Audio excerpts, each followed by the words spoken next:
സൂര്യ നായകൻ എന്ന് പറയുമ്പോൾ ഇങ്ങനെ നായിക ചെയ്യാൻ പറ്റുമോ എന്ന് ചോദിച്ചു. ശരി, എന്തായിരുന്നു ശരിക്കും നടന്നത്? എന്താണ് സംഭവിച്ചത്?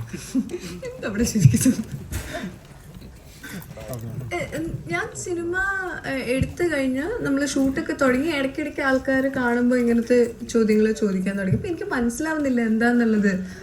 പുള്ളി കണ്ടിന്യൂസ് ആയിട്ട് ഹിറ്റ്സ് കൊടുക്കുന്ന, ഹിറ്റ്സിനും ഉപരി എനിക്ക് ഇഷ്ടപ്പെടുന്ന സിനിമകൾ ചെയ്യുന്ന ഹീറോ ആണ്.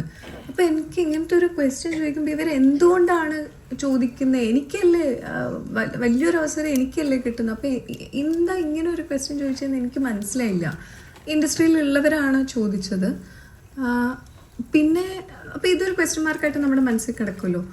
അത് കഴിഞ്ഞ് ഷൂട്ടിന് പൊയ്ക്കൊണ്ടിരിക്കുമ്പോൾ എനിക്ക് ഓരോ ദിവസം നമുക്ക് ഭയങ്കര നല്ല എക്സ്പീരിയൻസ് ആണ്. ആസ് എ ഹ്യൂമൻ ബീങ് വളരെ സൂതിങ് ആയിട്ടുള്ള രീതിയിൽ എൻ്റെ മനസ്സിരിക്കുന്നത്. നമ്മൾ സെറ്റിലുള്ളപ്പോഴൊക്കെ വേറെ പ്രശ്നങ്ങളില്ല, ഈഗോ ഇഷ്യൂസ് ഇല്ല, സെറ്റിൽ സമയത്തിന് വരാത്തതിൻ്റെ പ്രശ്നങ്ങളില്ല. നമ്മൾ ഷൂട്ട് ചെയ്യുന്നതെല്ലാം കൊളാബറേറ്റ് ചെയ്തിട്ടാണ് ഷൂട്ട് ചെയ്യുന്നത്. ശ്വാസിക അഭിനയിച്ച സാറ് നമ്മുടെ അടുത്ത് മാത്രമല്ല, സാറ് നമ്മളില്ലാത്ത സ്ഥലങ്ങളിൽ നമ്മളെപ്പറ്റി പോയി പറയും. ഇപ്പോൾ PR വേറെ കാശൊന്നും കൊടുക്കണ്ട, സാറുണ്ട്. അങ്ങനത്തെ വേറെ കാശ് കൊടുക്ക വേണ്ട, നിങ്ങൾ ഇതാ പോയി ഭയങ്കര സപ്പോർട്ടീവായിരുന്നു. അപ്പോൾ എനിക്കത് ഭയങ്കര ഇമോഷണലായിട്ടാണ് ഫീൽ ചെയ്തത്. ഇതെനിക്ക് അത് പറയണം എന്ന് തോന്നി. അങ്ങനെ ഒരു ചോദ്യം ആരുടെയെങ്കിലും മനസ്സിലുണ്ടെങ്കിൽ അത് മാറണം എന്ന് തോന്നിയത് കൊണ്ടാണ് അവിടെ പറഞ്ഞത്. അത് പറയാൻ വേണ്ടി പ്ലാൻ ചെയ്ത് പോയതൊന്നുമല്ല, വന്നുപോയി.